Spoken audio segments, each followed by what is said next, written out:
ఓహ్! హుహు. అత్యంత విషతుల్యమైన మొదటి 4 స్థానాల్లో ఉన్నవి ఆర్గానిక్. ఏంటవి?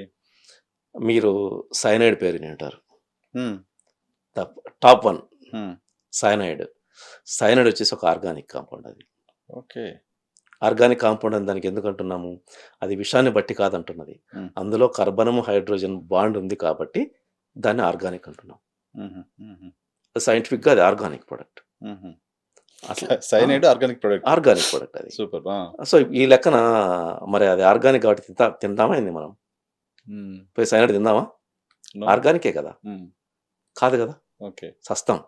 హ్మ్. ప్లస్ మనము ఇంకొకటి పూర్వకాలంలో గన్నేరు పప్పు పెట్టి చంపారు. అవునవును. ఇది విన్నాం కదా బాగా మనం. విన్నాం. హ్మ్. హ్మ్. నిజంగానే చస్తాం. చచ్చిపోతారు. ఆ! గన్నేరు పప్పు తిన్నా, కానుగ చెట్టు ఉంది కదా! అవును. దాని నుంచి వచ్చిన పప్పు తిన్నా, సీతాఫలం పప్పు తిన్నా చస్తాం మనం. హ్మ్. నిజంగా చస్తాం. హ్మ్. అది ఆర్గానిక్ అది. ఓహ్! ఆర్గానికే కదా! హ్మ్. కానీ విషం. ఓకే. అంటే ఈ ఈ పదానికి విషానికి దీనికి సంబంధం లేదు. హ్మ్. ఆర్గానిక్ అంటే విషతుల్యం కానిదన్న లేక్ తీసుకెళ్ళిపోయారు. ఓకే. ఓకే. ఓకే. కానీ టాప్ 4లో విషయంలో కూడా ఆర్గానిక్ ఉంటుంది. ఉంది. ఓకే. ఆర్గానిక్ టాప్ అంటే 4లో ఉన్న ఆర్గానిక్ ప్రొడక్ట్సే హైయెస్ట్ పాయిజన్ ఉన్నవి. ఓకే. ఓకే. ఈ సయనైడ్ అని, డైగాక్సిన్ అని హుహు. ఇవన్నీ హైయెస్ట్ పాయిజన్ ఉన్నవి. హుహు. అవన్నీ ఆర్గానిక్ అవన్నీ. టాప్ 4 వచ్చేసి. హుహుహుహు. సో, విషానికి, ఆర్గానిక్‌కి సంబంధం లేదు. ఆ పదం వాడి తప్పు చేశారు అంతే. హుహు. ప్రపంచాన్ని నాశనం చేస్తున్నారు. ఓకే. వ్యవసాయాన్ని ముఖ్యంగా నాశనం చేస్తున్నారు. ఓకే. So, okay. ఇవి రైతు తెలుసుకోవాలి.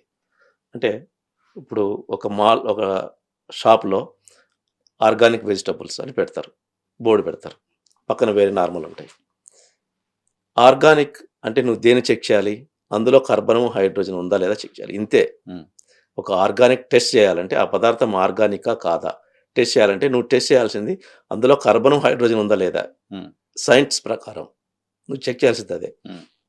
అప్పుడు ఆర్గానిక్ లేబుల్ ఏసి పెట్టినా, ఆ వెజిటబుల్‌ని చెక్ చేసినా, పక్కన వేరే క్రేట్స్‌లో ఉన్నటువంటి ఆ వెజిటబుల్‌ని చెక్ చేసినా అందులో కార్బనం, హైడ్రోజన్ ఉంటుంది. ఇందులో కార్బనం, హైడ్రోజన్ ఏంటి మరి ఉంటుంది. వేరియేషను? జస్ట్ మనం ట్యాగ్ ఏసాం పైన అంతేనా? మనం ట్యాగ్ ఏసాం. ఏం చేసామంటే ఇవి ఆర్గానిక్‌గా పండించినేటివి. కింద హ్మ్. సేంద్రియం వేసింటే పైన సేంద్రియం కాసింది.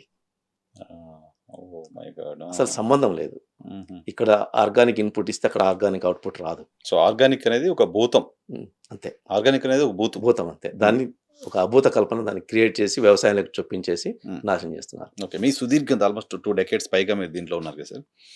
నేను పర్టిక్యులర్‌గా ఫార్మర్స్ పాయింట్ ఆఫ్ వ్యూలో మీతో మాట్లాడించడం కోసం ఫ్రీక్వెంట్‌గా మళ్ళీ కూడా ఇంటర్వ్యూస్ చేద్దాం.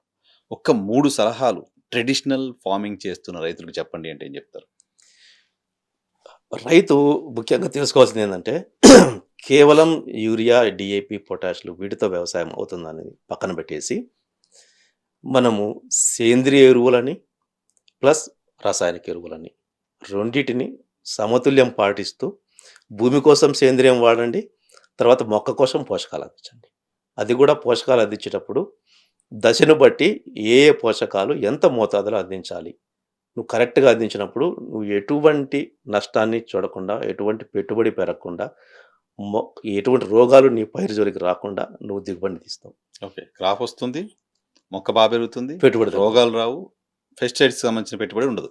తగ్గిపోతుంది. ఓకే. సో, అది చేయాలంటే నువ్వు వ్యవసాయం గురించి తెలుసుకోవాలి. తెలుసుకోవాలి. తెలియదు నీకిప్పుడు. అంతా ఏమనుకుంటారంటే, నాకు మించి వ్యవసాయం నీకేమొచ్చు ఆ! ఆ! అన్నట్టుంటారనమాట. ఆ! ఇగో ఎక్కువ. హ్మ్.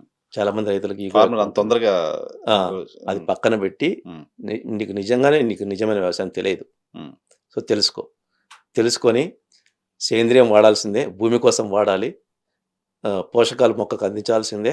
తప్పనిసరి. ఆ పోషకాలు అందించాల్సింది అది మొక్క తీసుకునేదే రసాయనిక రూపంలో తీసుకుంటుంది. హ్మ్. అది లోపల జరిగేటివి రసాయనిక చర్యలే. హ్మ్. కాబట్టి నువ్వు రసాయనం అనే దాన్ని బూతుగా చూడొద్దు. సో, చూడకుండా మొక్కకు ఆ పైరుకి ఏం అవసరమో ఆ భూమిలో నీవు లేనప్పుడు వాటిని ఫిల్ చెయి. ఓకే.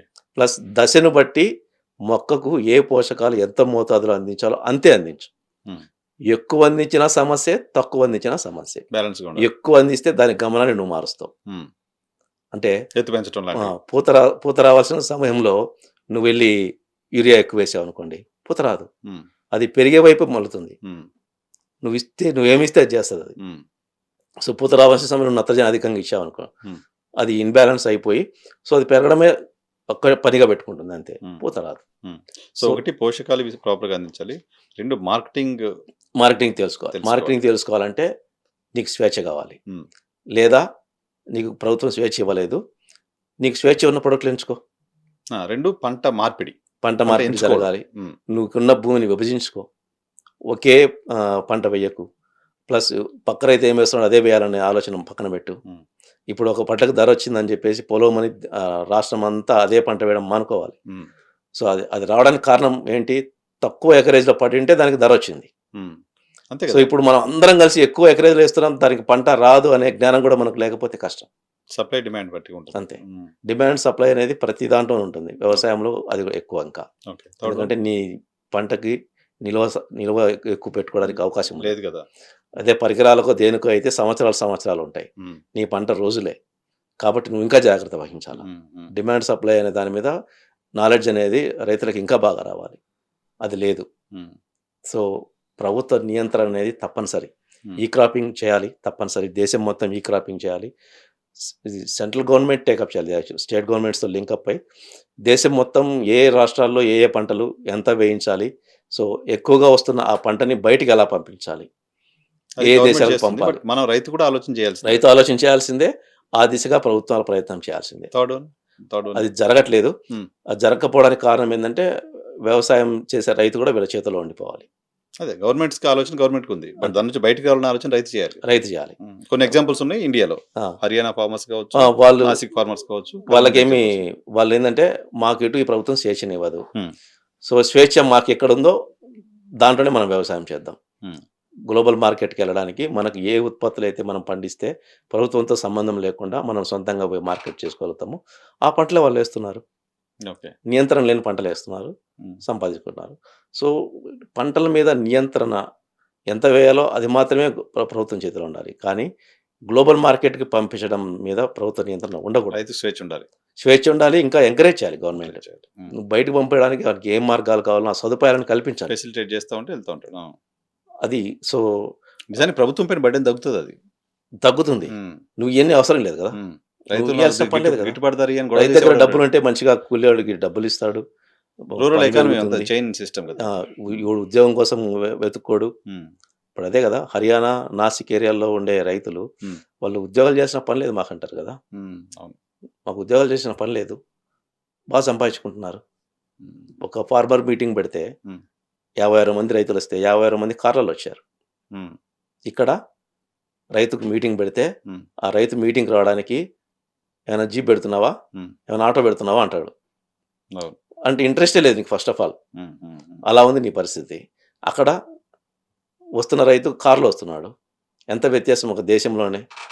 అంటే వాళ్ళు స్వేచ్ఛను కోరుకున్నారు, నాకు ఈ ప్రభుత్వంతో పని లేదు, ఇక్కడ అవ్వట్లేదు, సో నియంత్రణలో లేని పంటలు నేను బండి చేసి బయటకు అమ్ముకుందాం, ధర తెచ్చుకుందాం, సంపాదించుకుందాం. అందువల్ల వాళ్ళు ఎకరానికి 5 నుంచి 6 లక్షలు తీస్తున్నారు. సో ఎండ్ ప్రోడక్ట్ మీరు చెప్పేది, మనం స్టార్ట్ చేసింది కూడా మీరు అక్కడ నుంచే. మారాల్సింది రైతు. రైతు మారాలి, ఆ కష్టాలకు రైతే కారణం. అంతే, థాట్ ప్రాసెస్ చేంజ్ అవ్వాలి. ఖచ్చితంగా. సో ప్రభుత్వాలు కూడా దానికి అనుగుణంగా వాళ్ళు ఫెసిలిటేట్ చేయాలి. చట్టాలు చేసి వాళ్ళని ఫెసిలిటేట్ చేస్తే ప్రపంచ మార్కెట్లో ఎక్కడ వచ్చిన ఇండియన్ ప్రొడక్ట్స్ ఉంటాయి. Right. ఎంత వ్యవసాయ ఆధారిత దేశం, ఉమ్, ఎంత ఉత్పత్తిని బయటకు పంపాలి, కరెక్ట్. అది పంపకనే కదా. డిమాండ్ లేకపోవడం వల్ల అన్ని నిల్వలు పేరుకుపోయి ధర రావట్లేదు. ఉమ్, అది ఎవరు గ్రహించట్లేదు, రైతు అది అడగట్లేదు. ఉమ్, నాకు కనీస మద్దతు ధర ఇవ్వు, కనీస మద్దతు ధర ఇవ్వు అని చెప్పేసి దాని గురించి అఘోరిస్తారు తప్పనిచ్చి. ఉమ్, ఎంతసేపు నేను ప్రపంచ మార్కెట్కి వెళ్ళాలి, నా ఉత్పత్తి నేను ఎక్కడైనా అమ్ముకోవడానికి నాకు స్వేచ్ఛనివ్వు. రూపాయల్లో కాదు డాలర్లో అమ్మితే ఎక్కువ డబ్బులు వస్తాయని థాట్ రావాలి. థాట్ రావాలి కదా. అది జరగట్లేదు, ఆ మార్పు రైతులో రావాలి, దానికోసం పోరాటం చేయాలి. Right sir, thank you.